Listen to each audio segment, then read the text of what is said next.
The United States grocery industry in 2017 declined 0.7% from the previous year and only grew 0.9% over the last 5 years.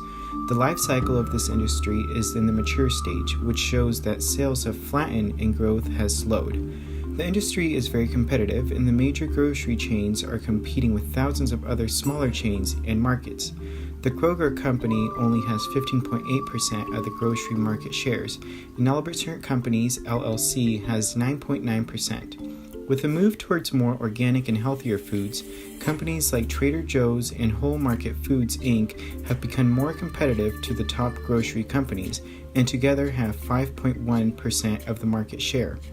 In Sonoma County, consumers have moved to purchasing organic and artisanal food products, which have driven local farms and local food processors to quickly join in on the trend. Oliver's has provided a thriving venue that has supported this trend since it was founded in 1988. Oliver's Market was established over 30 years ago by Steve Mass. Steve sold quality produce roadside in San Francisco and offered quality service just like Oliver does today. Oliver's original mission statement back from 1988 was to create a store where people would enjoy shopping. Oliver's core elements have remained the same since the beginning, offering a vast variety of products, fair prices, quality service, and support to their employees. The main thrust of how we approach our product assortment is really to try to provide the largest variety of choice we can. We don't make choices for our customers like some of our competitors do. We try to provide choices. So we're a crossover store since 1994, which is really early. And crossover means we carry all the natural varieties and all the conventional varieties, all the organic varieties. And also we have a lot of gourmet items in the store. So I think we have a lot of choice in this store. People appreciate that. The main thrust is that we're hyper-local. And we define local as just Sonoma County, California. Very small footprint, but it's an amazing place because here in Sonoma County we have over 300 local manufacturers, ranchers, and farmers we deal with. So we actually can make a stand on a very small footprint with our local messaging. The other main approach to product differentiation is we have a real hybrid crossover store. It's about 50% natural, 50% conventional. And our sales fall very much in line with that across the company. We have a lot of variety. We have great perimeter departments. We have huge delis, wonderful produce departments, great meat departments.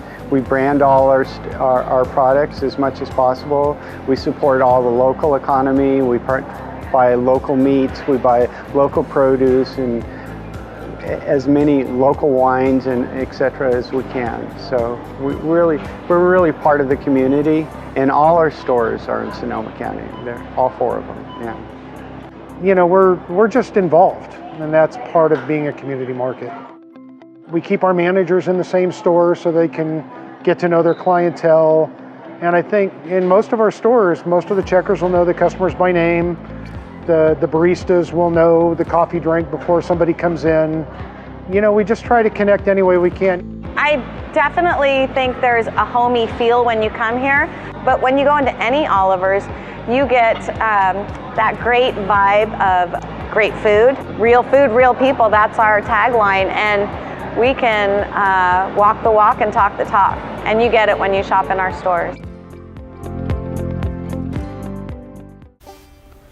Oliver's is a mix of a conventional and local grocery store and generates approximately $85 million to the Sonoma County, all with just 4 locations including Cotati, Montecito, Stony Point, and Windsor.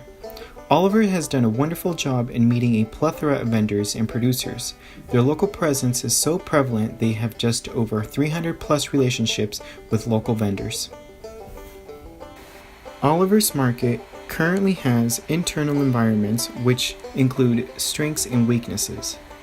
In regards to weaknesses, Oliver's Market currently depends on local vendors, has high barriers of entry, low brand recognition, and the company only operates in one state.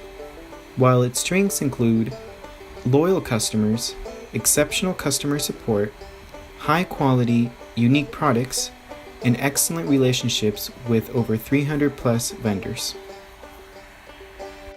Oliver's Market has a strong belief in its competitive advantage. This would include top-notch employees, unique and fresh products, high-quality products, a selection of both local and traditional grocery, clean and beautiful stores, price guarantee to beat Safeway, and its tough economy, including think local or eat at home. After analyzing Oliver's Market's business, our corporate strategy would include opening additional stores in other areas such as Napa, Hillsburg, and Petaluma. The pro side of that would be more brand recognition and potential profits, while the con would be cost of entry or setup, and competition would be dense. With such a plan in place for Oliver's, this would also bring along with it threats and potential opportunities. Such threats would include increased competition from local markets, restaurants. If restaurants were nearby, it would take away from Oliver's business, and competition from chains like Walmart and Costco would also be potential threats for Oliver's. On the other side, opportunities would include the ability to have new stores opening, the ability to meet new vendors and upgrade their stores with the vendors' products, and creating new promotional items for their new products. After looking into Oliver's Market, one alternative we found would be to expand. There are two places we think Oliver's should open. One is Petaluma and the second is Napa. Petaluma would be a great choice to open shop because of its geographical location within Sonoma County. This would put an Oliver's Market on the more southern end of the county, which could bring in more loyal customers further than Petaluma and Santa Rosa. One of the obvious internal factors for this to work would be to give Oliver's Market more brand recognition so they could further expand the company down the road. This would allow them to have enough startup money or revenue to buy a lot or a building for the store location. The other location possible for Oliver's to open a new grocery store would be in Napa. By opening a store in Napa County, Oliver's could reach out to more local food producers, which could help them have even more unique and specialty foods. While it would be nice to have Oliver's open in 2 new locations at the same time, we would advise them to open 1 store at a time. This way, they will have enough income to cover the startup costs and get the store to be recognized through the advertisements. Once the store is running efficiently and making enough revenue, then Oliver's could repeat the process in the second location. In regards to external factors such as competition, Oliver's needs to pay more attention to Trader Joe's, Whole Foods Market, Safeway, and the Petaluma Market, as these markets consist of stores that sell organic foods.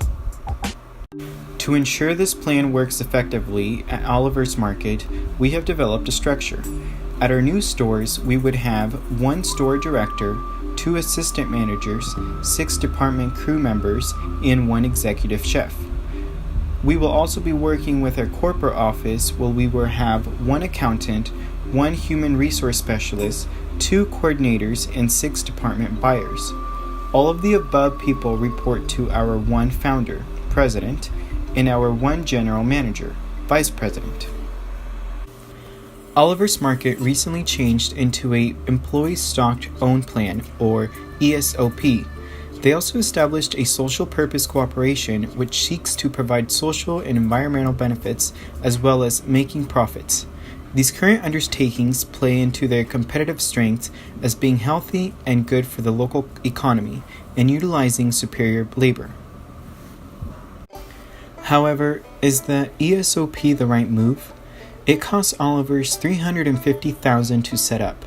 Steve Mass mentioned that since they had to set it up at a fair market value, they sacrificed the opportunity cost of selling it for probably twice. There are also hefty maintenance costs. To pay for the ESOP, the company had to take out a loan. They are paying for this loan through the massive corporate tax breaks, using the 45% tax that would have gone to the government and investing it back into the employees. Benefiting the 700 employees who qualify also contributes to the local economy. Eventually, when the employee leaves, the company will have to pay for their stock.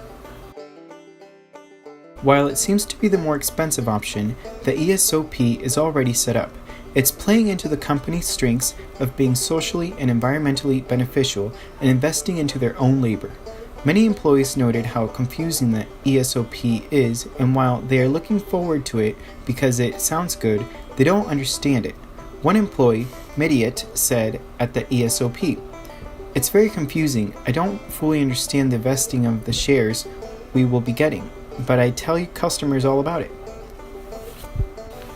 NCEO writes how ESOPs can greatly improve the performance from employees. Being a partial owner, they now have an invested interest in the company's performance. However, performance is only improved if combined with opportunities for employees to participate in decisions which affect their work. NCEO also says that if companies don't make the effort, as it seems Oliver's hasn't, that ESOPs are difficult for employees to understand and appreciate. The National Bureau of Economic Research states that ESOPs are strongly correlated with economic performance, growing 6 to 11% faster per year. But the relationship is not automatic. ESOP companies need to combine an ownership culture with their employees. They can do this by sharing financial information with their employees and getting people involved in work-level decisions. We would suggest adopting a more decentralized structure to allow for employees to make decisions and get more invested. Oliver's also needs to take the time to explain the ESOP to all of its employees. Implementing these changes will take advantage of their significant investment into their labor and incentivize the employees to work better.